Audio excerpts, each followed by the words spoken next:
Hello everyone, this is Juan from KenHub and welcome to another anatomy tutorial where this time we're going to be talking about the mid-sagittal section of the skull. So basically what we're going to be doing is cut the skull in half, as you can see here on this image, and then explore the different structures that can be seen here. That way we can have a better understanding of how the different bones of the skull look like and how they interact with one another and so on and so forth. Now, what I'm going to be doing on this tutorial specifically is describing the different bones, different sutures, also some foramina that we're going to be seeing here, some sulci, sinuses, and other structures.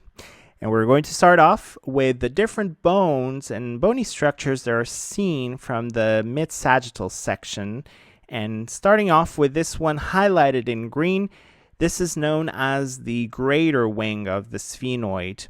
Now you're looking at one right now because on the other side, on the other half of the mid-sagittal section of the skull, you would find, of course, another one. Now the greater wings of the sphenoid bone arise posterolaterally from the body of the sphenoid. Now, even though we cannot clearly see here from the mid-sagittal section of the skull, it's worth remembering that every time we talk about the greater wing of the sphenoid, there are a few foramina worth remembering, a few holes where specific structures will be passing through that are worth remembering. One of them is known as the foramen rotundum, through which the maxillary nerve passes through.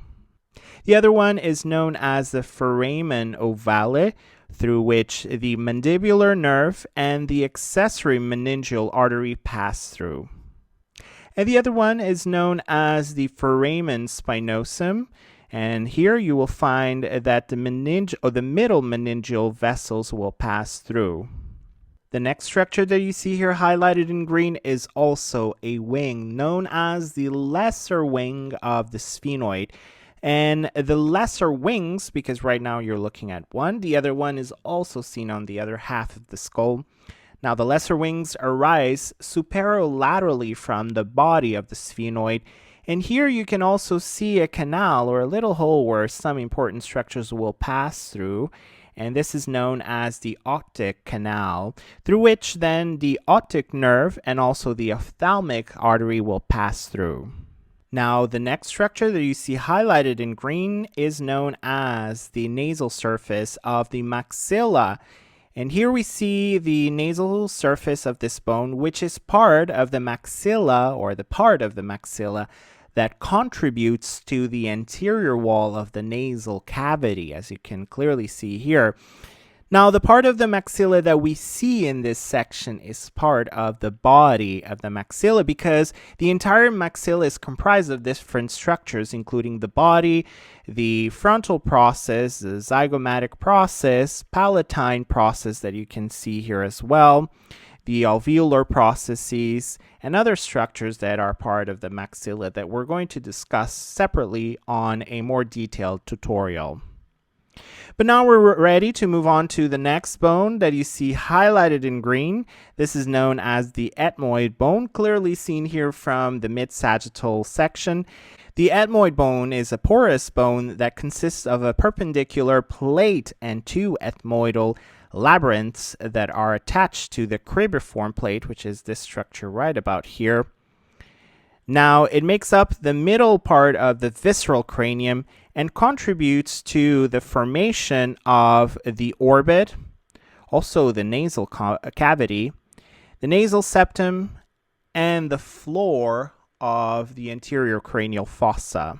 Now, the ethmoid labyrinths contain the ethmoid sinuses.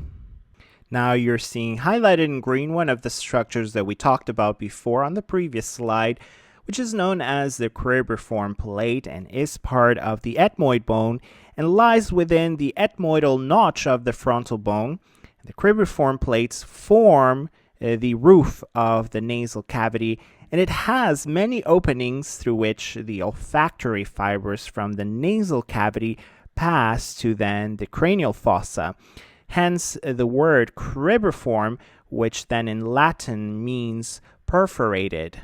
So you will be finding a lot of holes here on the cribriform plate, which will then serve as passages for the different olfactory fibers. We're ready now to move on to the next structure that you see highlighted in green. This is known as the perpendicular plate of the ethmoid bone. And the perpendicular plate of this bone is a thin lamina which runs vertically from the cribriform plate. It forms the part of the nasal septum by attaching to the septal cartilage inferiorly.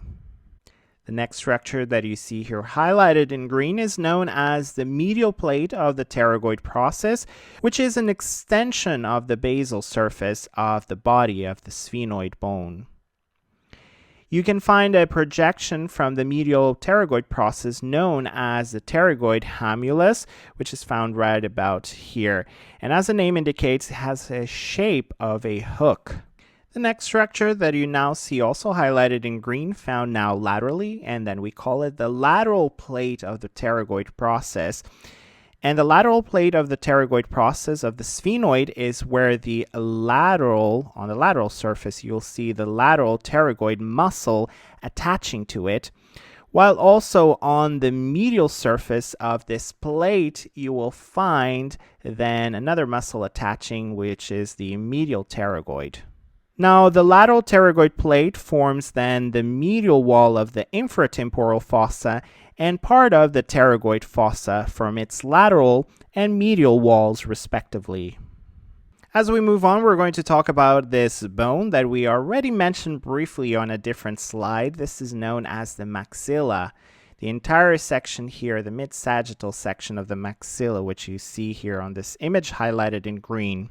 And visible from this section, we can see the maxilla is involved in the formation of the nose, orbit, and also the palate. The maxilla consists of different parts. One is the body, the other one is the zygomatic process, the frontal process, the palatine process, and the alveolar processes. In this section, we see the body of the maxilla right about here, which contributes to many structures, including the anterior margin and floor of the orbit right about here, and also the interior wall of the nasal cavity, as you can see here, and also the inferior part of the infratemporal fossa. We also see here the alveolar process, which form the upper dental arch, which houses the upper teeth. And from this list here, we're going to focus a little bit on this structure that you see here highlighted in green, which is known as the palatine process of the maxilla. Now, the palatine process of this bone makes up the roof of the mouth and the floor of the nasal cavity, as you can clearly see here on this image. And on this process, we find this structure here that you can see here, a foramen known as the incisive foramen, which is located posterior to the upper incisors and is an opening through which the nasopalatine nerve, a branch of the maxillary nerve, and the greater palatine vessels pass through. Now we're going to highlight here a bone that you can see also from the mid-sagittal section of the skull, which is known as the lacrimal bone, and the lacrimal bone is located at the medial wall of the orbit. It is a small rectangular bone, and it articulates with different structures that are worth highlighting here on this tutorial. One is the ethmoid bone, which articulates with the lacrimal bone. Another one is the maxilla, the frontal bone, and also the inferior nasal concha. On the lateral surface, which we cannot see here from this image, but on the lateral surface of this bone, we find the lacrimal groove, which forms a fossa for the lacrimal sac and the nasal lacrimal duct.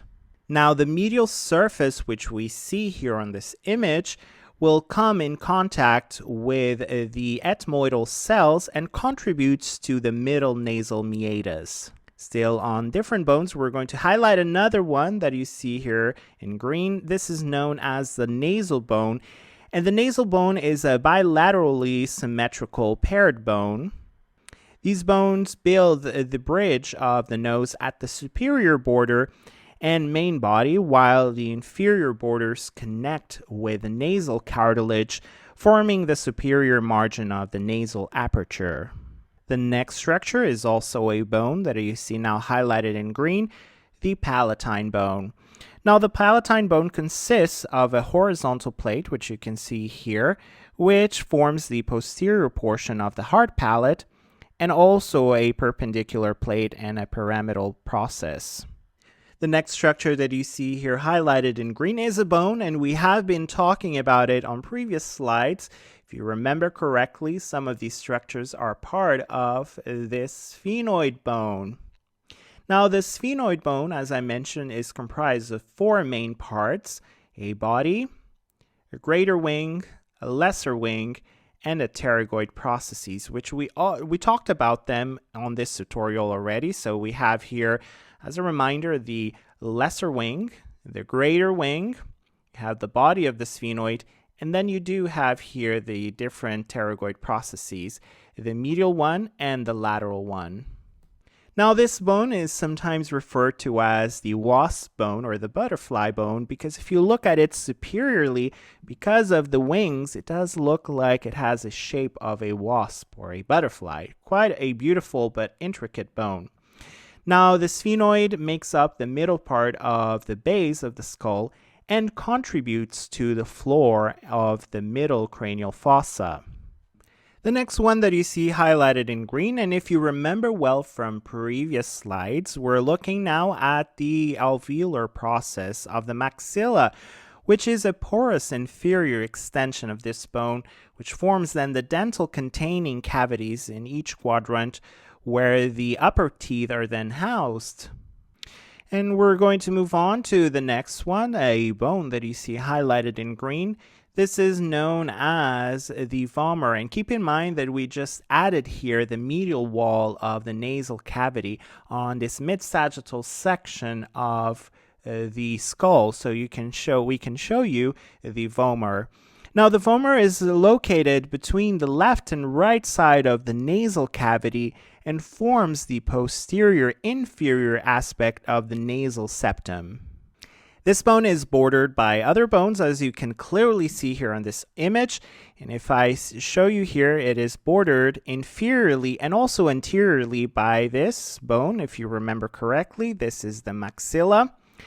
And it is also bordered posteriorly by this bone, which is the sphenoid. The ethmoid bone is then located on the anterior superior aspect of the vomer. And you can see here the palatine bone, which borders it on its posterior inferior aspect. We're now ready to move on to another structure that we now see on the lateral wall of the nasal cavity, and this structure is known as the superior nasal concha, which is one of the three nasal conchae and is the smallest of all three, as you can clearly see here on this image. Normally, it is covered by pseudostratified columnar ciliated respiratory epithelium, and the superior nasal concha extends from the wall of the ethmoid labyrinth and forms the superior nasal meatus inferiorly. Important to highlight about the superior nasal concha that it drains the sphenoethmoidal recess and the sphenoidal sinus. Now we are moving on to the next structure. This is known as the middle nasal concha, which is located below the superior nasal concha, and this structure here, which is known as the superior nasal meatus. Now, the projection of the middle nasal concha forms the middle nasal meatus. It is also covered by pseudostratified columnar ciliated respiratory epithelium. Also important to add that it drains the middle nasal meatus, the middle ethmoidal sinus, the frontal sinuses, and the maxillary sinus. The last of these three conchae, we find this one here below all the other two, known as the inferior nasal concha, which is then located below the middle nasal concha, as you can clearly see here. And unlike the middle and superior nasal conchae, the inferior nasal concha is a bony structure on its own and is not formed from the ethmoid labyrinth. It is covered by pseudostratified columnar ciliated respiratory epithelium, and also important to add here that it drains the inferior nasal meatus and the nasolacrimal duct. Now we're looking at this structure here, which is known as the crista galli, meaning crest of the rooster in Latin. This is a small vertical projection on the top of the cribriform plate. And this projection will serve then as attachment for the falx cerebri. Ready to move on to the next structure, this time a bone, seen as a mid-sagittal section of the frontal bone highlighted here in green. And as you remember, the frontal bone is comprised of different structures, including a squamous part, orbital part, and the nasal part, and you can see them here on this section. So you have here the squamous part, the orbital part, and here the nasal part. Now the squamous part makes up the largest part of the frontal bone and houses the frontal sinuses as seen in this section. The orbital part of the frontal bone makes up the roof of the orbit, the ethmoidal sinuses, and the ethmoidal air cells, which are located in the ethmoidal notch. Now the next structure that you see here highlighted in green is known as the parietal bone. The parietal bones are paired bones found on either side of the neurocranium. The internal surfaces of the parietal bones are covered by these grooves that you can see here, which are formed by the arterial pressure from the middle meningeal artery. Next bone that you also see here, this is known as the temporal bone, and the temporal bone forms the base of the cranial vault and makes up a part of the lateral walls of the skull. It is a bilaterally symmetrical bone which is comprised of the squamous part, a tympanic part, a styloid process, and a petrous part. Just a few reminders here. Every time you think about the temporal bone, you remember that this bone is comprised by these different areas or structures. And we can clearly see here the first one highlighted in green. This is known as the squamous part of the temporal bone. And the squamous part of this bone makes up the lateral wall of the middle cranial fossa and also houses the middle meningeal artery. Another bone that we can see here now highlighted in green, this is known as the occipital bone.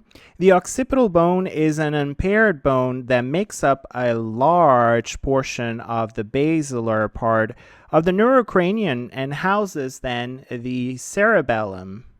You can now see here a section of a large foramen at the base of the skull known as foramen magnum, and through which the brainstem, the spinal branch of the accessory nerve, and the posterior and anterior arteries pass through. So this is an important foramen that you find on the occipital bone, and you can see here on this section of the skull.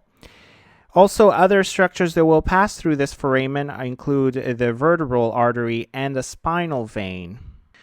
Also important to highlight here a part of the occipital bone which is known as the basilar part of the occipital bone. And the basilar part of this bone is located just anterior to the foramen magnum and sits adjacent to the petrous part of the temporal bone. And you can see here the petrous part of the temporal bone, how it sits right next to the basilar part of the occipital bone. Now the pharyngeal tubercle is found on the inferior surface of the basilar part of the occipital bone. This is where both the pharyngeal constrictor muscle and the pharyngeal raphe insert. Another part of the occipital bone that you can see here on the mid-sagittal section, this protrusion known as the external occipital protuberance.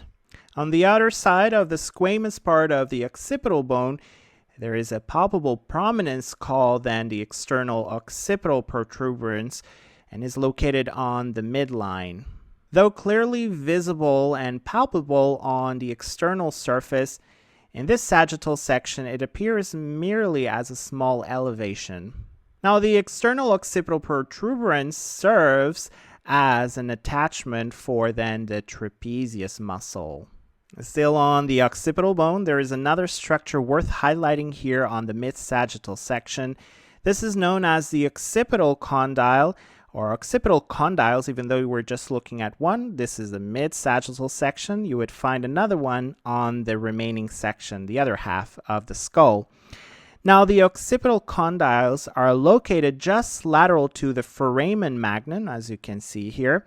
And there are kidney-shaped prominences that articulate with the first cervical vertebra, forming then an important structure known, or an important joint known as the atlanto-occipital joint. The other structure that we see here on the mid-sagittal section, this is known as the sella turcica.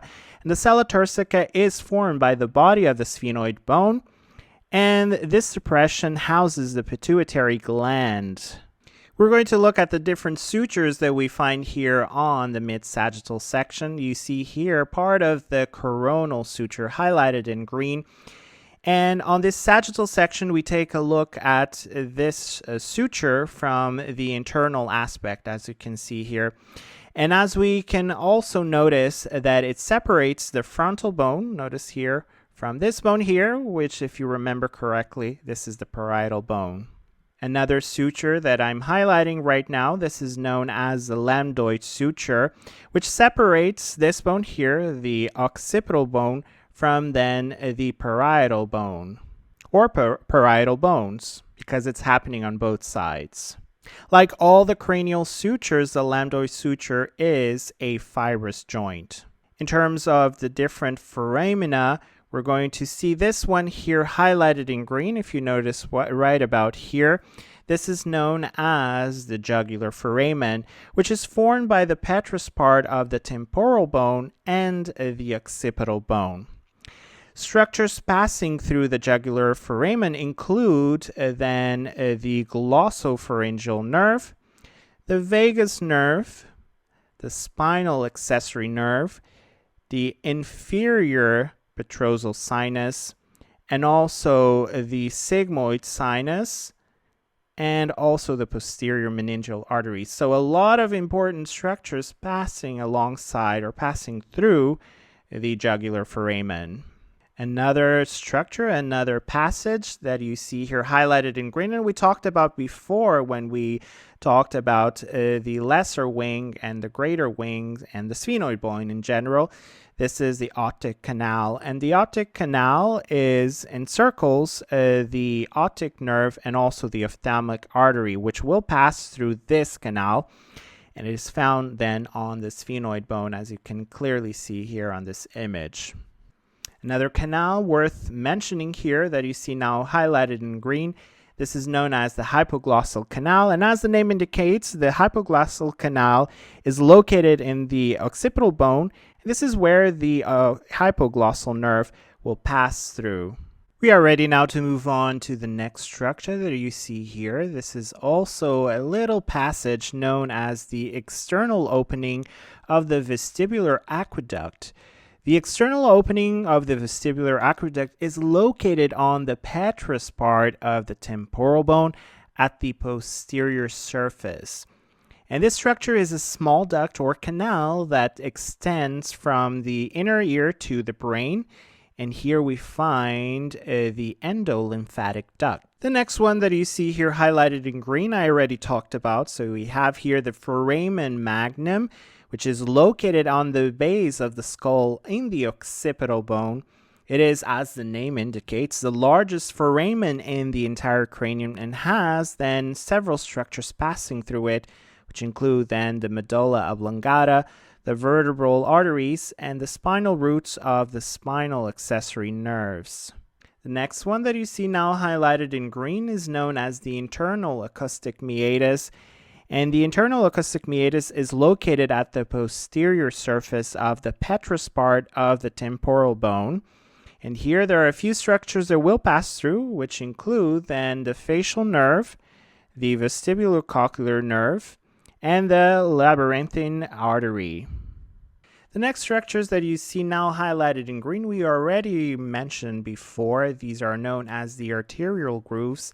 They are located on the inner surface of the parietal bones mainly, and they are caused by, or they're formed by, the arterial pressure from the middle meningeal artery, which causes the bone to then recede, as you can see here. The next structure that you see here highlighted in green, this is a groove for a sinus, more specifically the inferior petrosal sinus. And the groove for the inferior petrosal sinus is formed by the basilar part of the occipital bone and the petrous part of the temporal bone. This groove contains the inferior petrosal sinus, which, along with other sinuses, will allow blood to drain from the center of the head. Another groove that you see here now highlighted, this is known as the groove for the superior petrosal sinus. And the groove for the superior petrosal sinus is located on the inner surface of the petrous part of the temporal bone. And it's important to highlight here that it houses the superior then petrosal sinus. Another groove that we see here known as then the groove for the sigmoid sinus. And the groove for the sigmoid sinus is located on the inner surface of the temporal bone near the mastoid angle. And this is where the sigmoid sinus lies within this groove.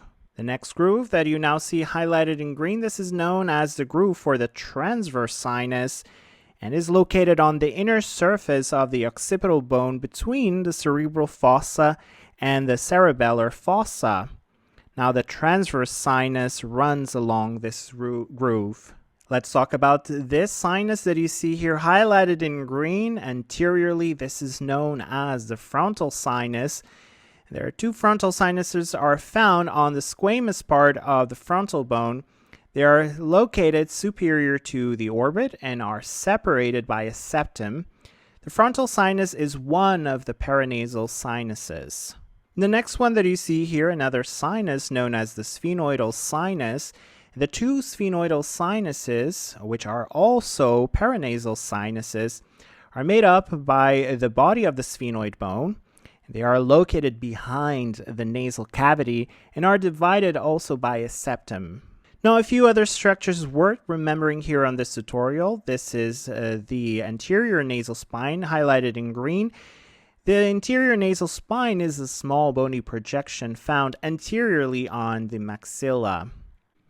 And the last structure of this tutorial will be this one that you see highlighted in green, which is known as the anterior clinoid process and is formed by the lesser wing of the sphenoid bone. This process provides then attachment for the tentorium cerebelli, or the tentorium of the cerebellum.